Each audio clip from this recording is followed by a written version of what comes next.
it's Steve from Oasis Air Conditioning and Solar.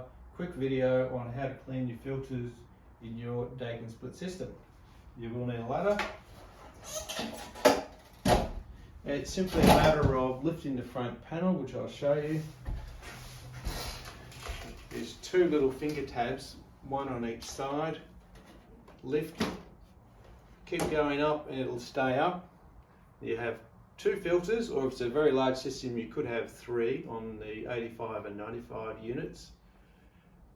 There's the normal filter, so you lift up and slide out, and you can just vacuum that, or you could take it outside and give it a brush. This is a brand new unit, so that's nice and clean. You also have a small cartridge filter which can be washed. There is a few different types, so it's good just to check your manual on that one.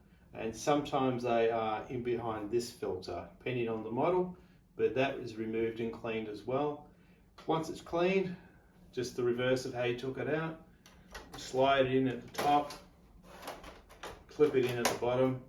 This one's the same. Best to have it off when you do it, or you might get a face full of dust.